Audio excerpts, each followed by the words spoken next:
Bonjour et bienvenue pour ce nouvel épisode de Raptor Kiff, le 107e déjà. On se retrouve aujourd'hui pour le match opposant les Toronto Raptors aux Sacramento Kings et en fait le match se déroule à Sacramento. Et nous sommes en France jeudi 8 novembre 2018. Bien entendu, il est assez tard, ou assez tôt, ça dépend dans la nuit, puisque il est 4h30 ce jeudi matin. Le 5 de départ pour les Toronto Raptors est composé de Kyle Lowry, de Danny Green, de Kawhi Leonard, de Pascal Siakam et de Serge Ibaka. Pour les Sacramento Kings, il s'agit de Aaron Fox, Bobby Hill, de Shumpert, de Bjelica et de Cole Kadley-Stein. Willie de son prénom. Le match a démarré en faveur de Sacramento qui dans les 2 premières minutes menait 9-2. Il faut dire que les Raptors commettent des turnovers, perdent des ballons assez facilement. La rapidité de Sacramento dans ce début de match est assez impressionnante. Ils courent dans tous les sens. C'est une jeune équipe, c'est sûr, mais ils courent vraiment vite et épuisent en tout cas ou vont plus vite que les Raptors qui étaient un petit peu au point mort dans les 2 minutes. Là, il reste 6 minutes 40 à jouer dans ce match et le score est de 14-10 pour Sacramento. Les Raptors se sont réveillés après ces 2 premières minutes et ont commencé, sous l'impulsion de Kyle Lowry, à marquer des paniers à 3 points en l'occurrence. Kyle Lowry, puis une passe de Kyle Lowry pour Serge Ibaka qui ont mis les Raptors sur les rails. Excusez-moi, en fait, je me suis avancé. Je croyais que le panier juste avant, l'appel du temps mort avait été marqué. En fait, il s'agissait d'une faute et au retour du temps mort, 2 lancers francs, dont un loupé, ce qui fait que le score, en fait, est de 13-12 pour Sacramento. Et un peu plus d'une minute 30 après le temps mort, les Sacramento Kings mènent 19-12. Et à la fin du quart-temps, les Raptors ont pris l'avantage puisqu'ils mènent 29-26. Le réveil des Raptors a été tardif, mais par contre, il a été décisif puisque ils ont réussi à marquer tout ce qu'ils voulaient, ou presque, dans les 4 dernières minutes de ce premier quart-temps. Et quelle belle impulsion il y a eu de la part de Pascal Siakam, de Jonas Valanciunas. Bien sûr, c'est toujours Kyle Lowry qui mène le jeu. C'est bien évidemment le général sur le terrain. Et cela se ressent très très fortement. À noter tout de même que Norman Powell et CJ Miles ne jouent pas aujourd'hui, ils sont au repos, repos forcé apparemment puisqu'ils auraient quelques petits bobos. Il reste 6 minutes et il reste 7 minutes en fait de jeu dans ce deuxième quart-temps et les Raptors mènent 43-38. Et la deuxième unité venue du banc qui a su gérer et un petit peu augmenter son avance. Ils ont eu jusqu'à 7 points d'avance dans ce début de deuxième quart-temps. Et c'est du très beau jeu. Pascal Siakam est en train vraiment de s'affirmer dans ce début de saison. Il est capable à chaque match maintenant de déborder complètement le joueur qui le marque. Et ça devient vraiment très impressionnant puisqu'à l'intérieur, il peut faire à peu près ce qu'il veut et sa rapidité fait des ravages. À la mi-temps, les Toronto Raptors mènent 63-51 dans un quart-temps qu'ils ont dominé. Ils ont même mené de 16 points dans ce quart-temps. C'est pour dire si Sacramento dorénavant a pris l'eau face à ces Toronto Raptors. Bon, ceci dit, ce n'est que la fin de la première mi-temps. Il reste une deuxième partie de match à jouer. Mais les Raptors maîtrisent leur sujet après un début de premier quart-temps où ils ont eu un peu de mal à se mettre en route. Comme je l'ai dit tout à l'heure, ils n'avaient pas passé encore de vitesse, ils étaient encore en neutre. Et puis ensuite, dès qu'ils ont passé la vitesse, ils sont revenus, repassés devant et maintenant ont creusé un bel écart de 12 points. Vous pouvez retrouver tous les podcasts Raptor Kiff sur le site mykiff.fr. Vous pouvez également y retrouver les podcasts Spurs Kiff. Vous pouvez également nous retrouver sur la page Facebook intitulée Sport Kiff Podcast. Sport et podcast sont au pluriel, je répète, Sport Kiff Podcast pour la page Facebook. Sur YouTube et Twitter, vous pouvez nous retrouver sur les pages intitulées Kiff Podcast. Et bien sûr, vous pouvez également me contacter par mail. contact@mykiff.fr. Je répète, contact@mykiff.fr. Je l'épelle, allez. contact@mykif.fr. Après 3 minutes 30 environ de jouer dans ce troisième quart-temps, Toronto a su contenir la déferlante de Sacramento au retour des vestiaires et a même accentué son avance puisque Toronto mène 74-59. Il reste dorénavant 6 minutes à jouer dans ce troisième quart-temps et Sacramento est en train de revenir. Ils ont accéléré. Les Raptors mènent toujours, mais 78-71, plus que 7 points d'avance pour Toronto. Et les Raptors ont su réagir en cette fin de troisième quart-temps puisqu'ils ont repris le large. Les Raptors mènent dorénavant 94-78. Et ce sont les piliers des Raptors qui font un énorme boulot puisque Serge Ibaka 11 points, 10 rebonds, Valanciunas 10 points, 10 rebonds. C'est vraiment du gros boulot fait par les deux piliers pour maintenir leur présence à l'intérieur. C'est vrai que du coup, le fait d'avoir deux bons joueurs comme ça qui peuvent se partager les minutes au même poste, c'est vraiment du très grand art pour les Raptors et cela facilite énormément le boulot comparé à l'année dernière où ils jouaient côte à côte la plupart du temps. Cette année, le fait qu'ils partagent la même position et que ce soit des joueurs, des ailiers en fait, qui se partagent le poste 2, 3 et 4, ça crée beaucoup plus d'espace pour les Raptors et du coup cela permet au jeu d'être plus fluide. Il reste 4 minutes 50 environ dans ce quatrième quart-temps et Sacramento est encore une fois en train de pousser les Raptors dans leur retranchement puisque le score est de 106-99. Et oui, les Kings qui reviennent encore une fois à 7 points des Raptors. C'est Bagley, le numéro 2 de la draft, drafté par les Sacramento Kings en juin dernier, qui a fait un énorme boulot à l'intérieur. Il a donné toute une impulsion offensive aux Kings qui leur manquait. Et puis les Raptors ont manqué un peu des opportunités pour aller marquer.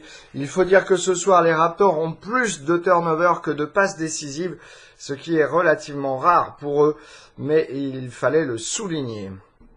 Il reste un peu plus de 2 minutes 40 maintenant dans ce quatrième quart-temps et les Raptors ont enterré le match puisque dorénavant ils mènent 114-101 et vont, je pense, maîtriser cette fin de match. Et le match se termine sur la victoire des Toronto Raptors, leur 11e de la saison. 114-105 pour les Toronto Raptors face aux Sacramento Kings.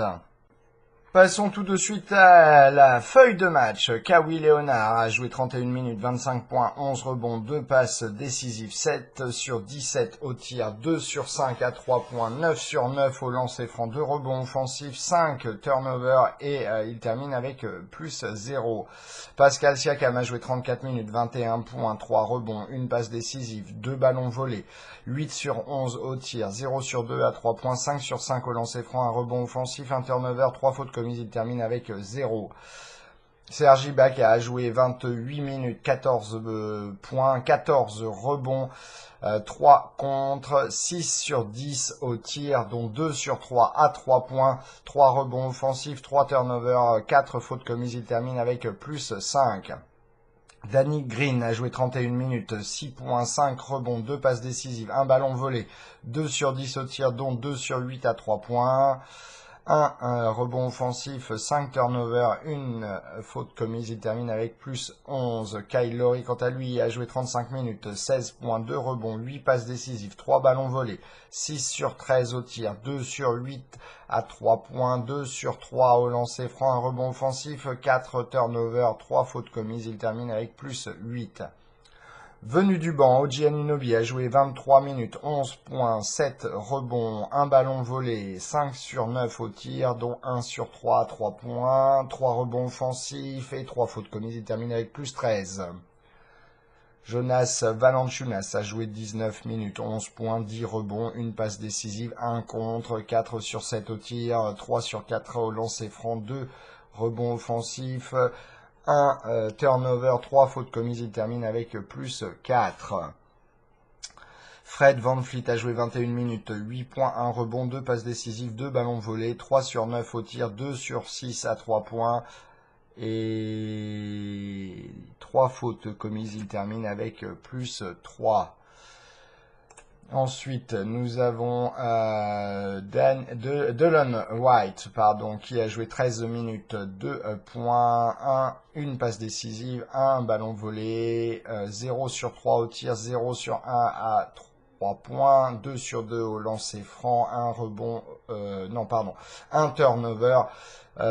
Il termine quand même avec plus 3. Malachi Richardson a joué 1 minute.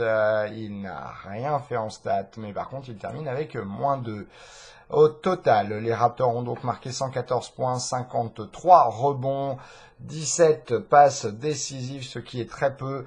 10 ballons volés, 4 contre, 41 sur 89 au tir, 11 sur 30, 6 à 3 points, 21 sur 23 au lancer franc, 13 rebonds offensifs, 20 ballons perdus, ce qui est plus que le nombre de passes décisives, et 20 fautes commises. En comparaison, Sacramento a marqué donc 105 points au total, 31 rebonds, ils se sont vraiment fait manger au rebond, 27 passes décisives, 10 ballons volés, 5 contre, 42 sur 89 au tir, 8 sur 23 à 3 points, 13 sur 18 au lancer franc, 6 rebonds offensifs, 15 ballons perdus, 26 fautes commises.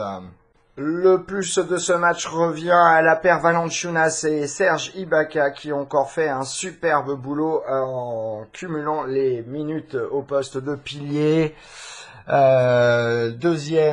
Troisième plutôt plus, c'est pour le retour de Kawhi Leonard après avoir manqué 2 matchs dû à un petit bobo au niveau du genou, pas trop grave puisqu'il semble que c'était juste une petite un bleu en fait, c'est qu'il s'était vraiment fait mal, il s'est tapé le genou contre un autre joueur, contre Phoenix. Du coup, un Kawhi Leonard qui a encore très bien joué, 25 points, 11 rebonds, c'est vraiment toujours un joueur particulier que l'on observe. Sinon, c'est la belle performance d'Oji Anunoby et de Pascal Siakam. Pascal Siakam, 21 points, 3 rebonds. Il fait toujours un boulot magistral à l'intérieur. Son jeu commence à s'affirmer et cela fait du bien. De même pour Oji Anunoby qui fait du bon boulot au poste de 3 et 4 selon qui est sur le terrain avec lui. Et c'est de bon augure pour les Toronto Raptors. Et il ne faut pas oublier tout de même un gros plus à Nick Nurse qui a le meilleur démarrage de saison de l'histoire des Raptors avec le record maintenant de 11-1. Et pour info, les Raptors sont dorénavant premiers de la ligue. C'est la seule équipe à n'avoir qu'une seule défaite puisque ce soir Milwaukee a battu Golden State Warriors. Attendez, je me demande si c'est ce soir ou si c'était... oui, c'était ce soir. Et donc, bref, du coup, Toronto est tout seul en tête de la ligue et tout seul en tête de la conférence Est surtout. Puisque si je vous donne un petit peu le classement de la conférence Est, nous avons Toronto premier avec 11 victoires et 1 défaite, Milwaukee deuxième avec 9 victoires et 2 défaites, troisième Boston avec 7 victoires et 4 défaites, quatrième Philadelphie avec 7 victoires et 5 défaites, Indiana cinquième avec 7 victoires et 5 défaites comme les Sixers. En 6e position, nous avons les Charlotte Hornets avec 6 victoires et 5 défaites. En 7e position, nous avons les Miami Heat avec 5 victoires et 5 défaites. Et à égalité, nous avons Détroit avec 5 victoires et 5 défaites en 8e position. Bon, pour les autres, pour l'instant, pas la peine de trop en parler, puisque pour beaucoup, ils sont complètement en déficit. Bon, les Brooklyn Nets sont 9e avec 5 et 6. Donc ils ne sont pas tout à fait à la ramasse. Ils n'ont qu'un demi-match de retard au goal average vis-à-vis de Miami et Détroit. Voilà, c'en est terminé pour cet épisode et surtout pour le road trip des Raptors dans la conférence Ouest. 4 matchs d'affilée. Pour la première fois de leur histoire, les Raptors finissent un road trip à l'Ouest 4-0. C'est la toute première fois de leur histoire qu'ils rentrent d'une tournée à l'Ouest où ils remportent tous les matchs, et de quelle manière, il faut le dire quand même, ils ont fait un écart suffisant à tous les matchs pour s'assurer des belles victoires. En ce qui concerne le prochain match sera contre les New York Knicks qui à l'heure actuelle sont 11e de la conférence Est avec 4 victoires et 8 défaites, comparé aux Raptors 11 et 1. C'est un petit peu l'inverse. Bref, le match aura lieu samedi en début de soirée heure française, puisque le match débute à 15h heure canadienne, enfin heure de Toronto. Et donc du coup, cela nous donne un match à 21h heure française samedi soir. Allez, je vous donne rendez-vous du coup samedi ou dans